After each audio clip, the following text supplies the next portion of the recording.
नमस्कार। आकाशवाणी से प्रस्तुत है समाचार संध्या।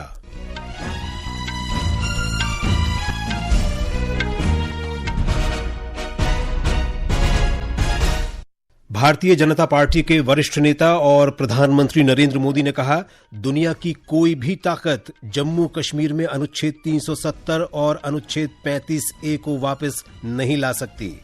केंद्रीय सहकारिता मंत्री अमित शाह ने कहा, श्वेत क्रांति के दूसरे चरण से महिलाओं का सशक्तिकरण होगा और कई अन्य लाभों के अलावा जैविक खेती को मजबूती मिलेगी।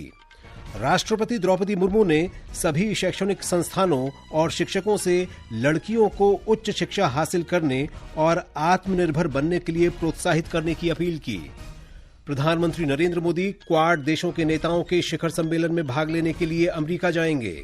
संयुक्त राष्ट्र में भविष्य के शिखर सम्मेलन में भी भाग लेंगे और विश्व नेताओं के साथ द्विपक्षीय बैठकें करेंगे।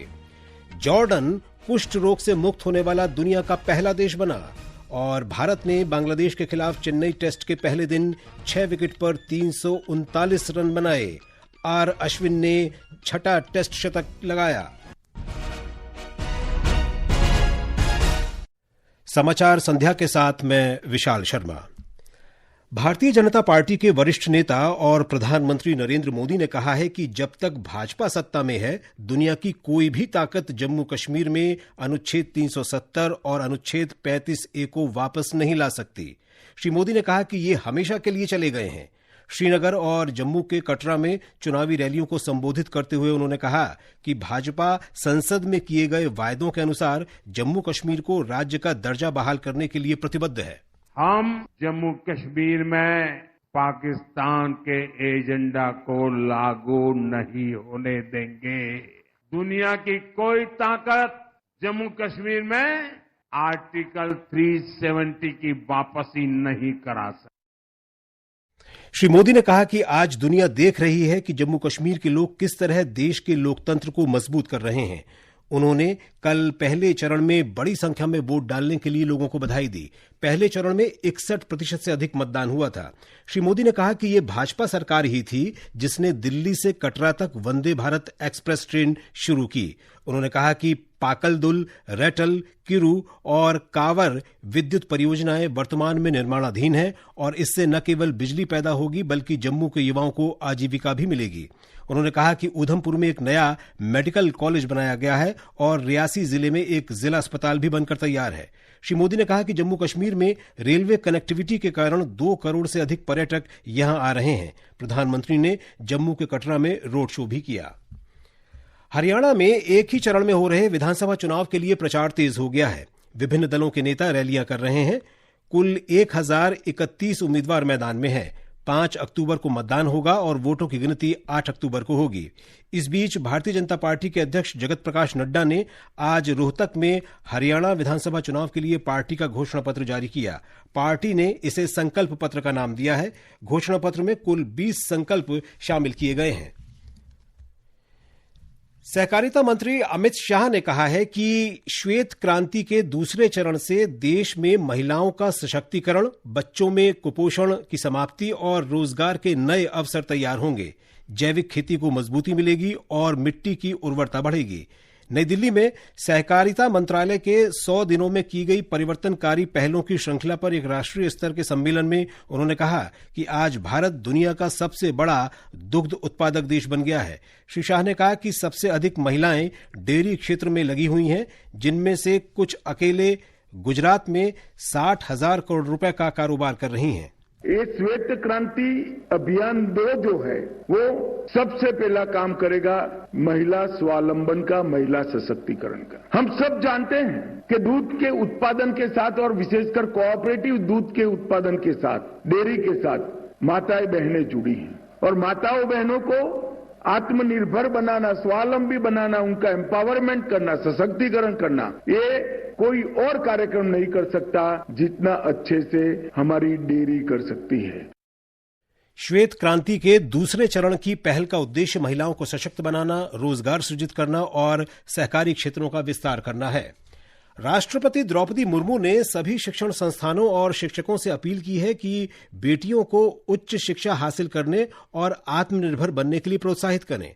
मध्य प्रदेश के इंदौर में देवी अहिल्या विश्वविद्यालय के दीक्षांत समारोह में राष्ट्रपति ने संबोधित किया। उन्होंने कहा कि आपके सहयोग और मार्गदर्शन से बेटियां बड़े सपने देखेंगी और उन्हें साकार करेंगी, तभी आप देश के विकास में भागीदार बन पाएंगे। श्रीमती मुर्मू ने विद्यार्थियों से कहा कि भविष्य में आप किस क्षेत्र में या किस पद पर कार्य करेंगे, इसका निर्णय आपकी क्षमता और रुचि पर आधारित होना चाहिए।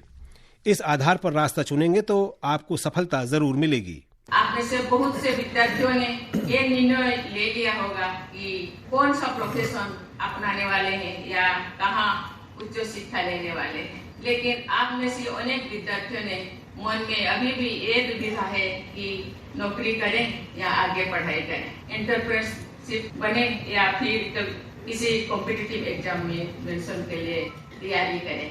मैं चाहूंगी कि आप अपने भविष्य के बारे में सोच समझ कर निर्णय लें। स्वच्छता सर्वेक्षण में लगातार 7 बार पहले स्थान पर आने वाले इंदौर की सराहना करते हुए राष्ट्रपति ने कहा कि इंदौर के निवासियों ने स्वच्छता के क्षेत्र में असाधारण उदाहरण प्रस्तुत किया है। राष्ट्रपति मुर्मू ने कहा कि पिछले 10 वर्षों में स्वच्छता अभियान एक राष्ट्रव्यापी अभियान बन चुका है। इससे देश में अभूतपूर्व परिवर्तन आया है। उन्होंने कहा कि ये जानकर खुशी हुई कि मध्य प्रदेश के कई शहरों को सफाई मित्र सुरक्षित शहर घोषित किया गया है। इस अवसर पर राष्ट्रपति ने सफाई मित्र कर्मचारियों को सम्मानित भी किया। ये समाचार हमारी वेबसाइट www.newsonair.gov.in और हमारे न्यूज ऑन एआईआर ऐप पर भी उपलब्ध हैं। छोटे किसानों की शक्ति, कोऑपरेटिव की शक्ति और भारतीय नस्ले पशुओं की शक्ति मिलकर एक अलग ही ताकत बनती है।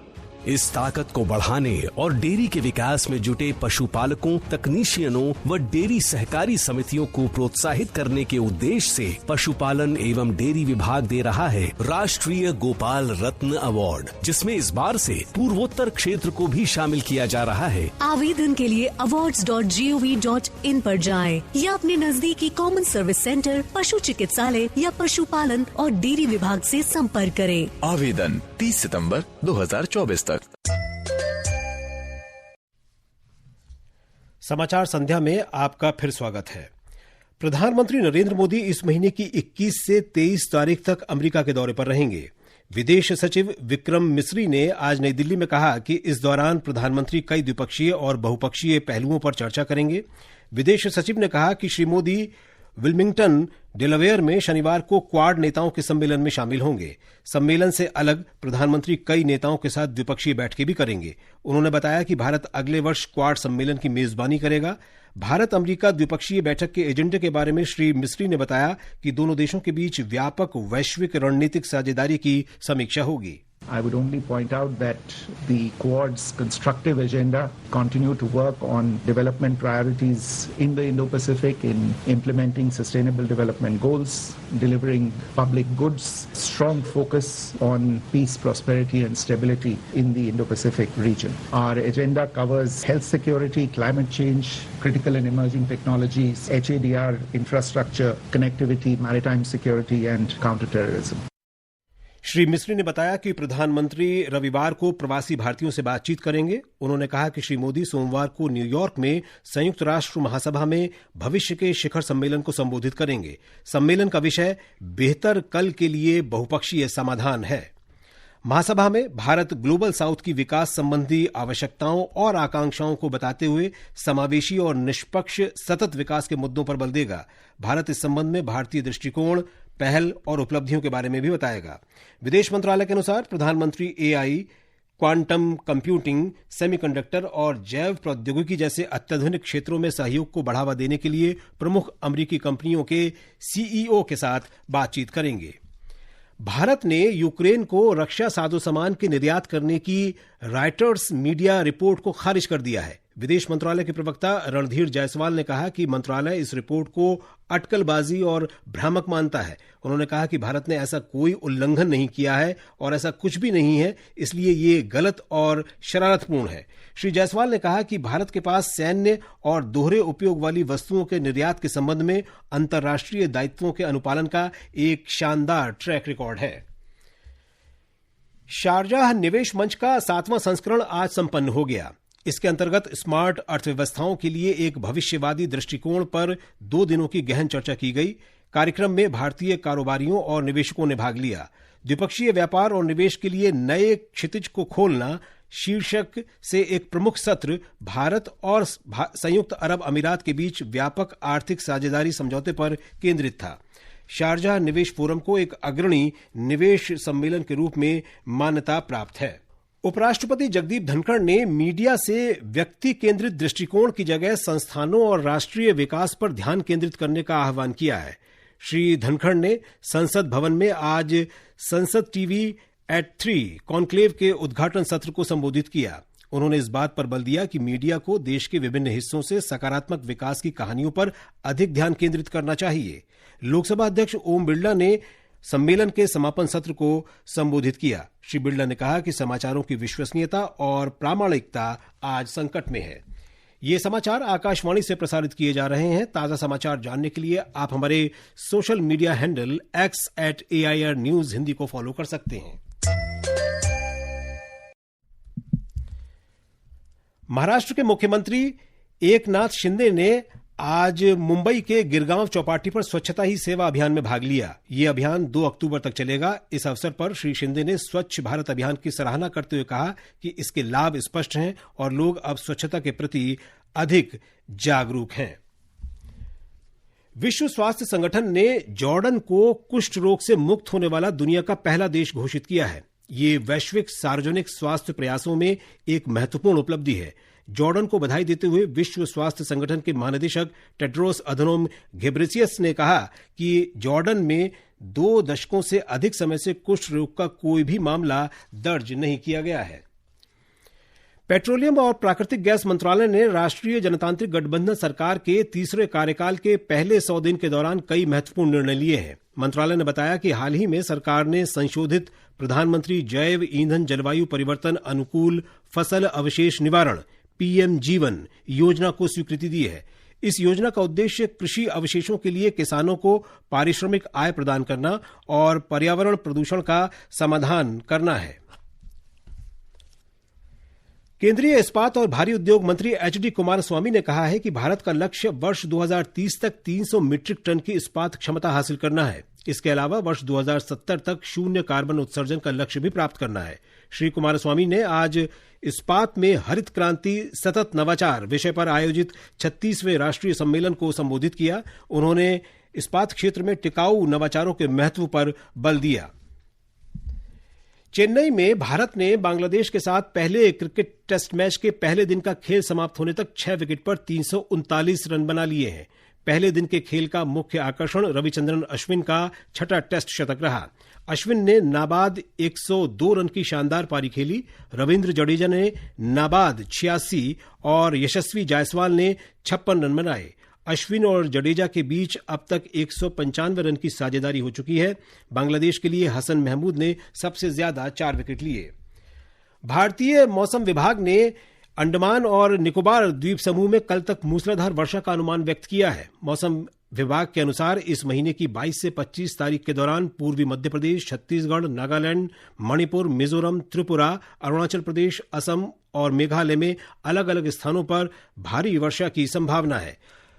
मौसम विभाग ने कहा कि सप्ताह के दौरान कोंकण, गोवा, मराठवाड़ा, रायलसीमा, तटीय और उत्तरी आंतरिक कर्नाटक में बारिश होने की संभावना है। और अब अंत में मुख्य समाचार एक बार फिर।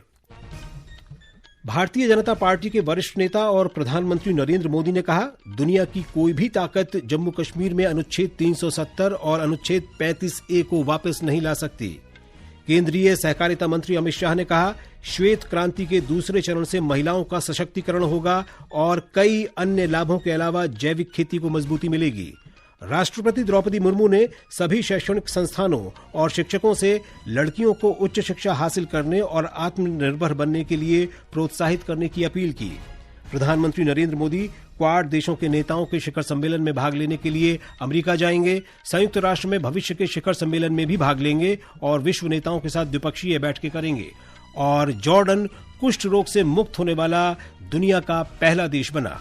इसके साथ ही समाचार संध्या का ये अंक समाप्त हुआ। नमस्कार।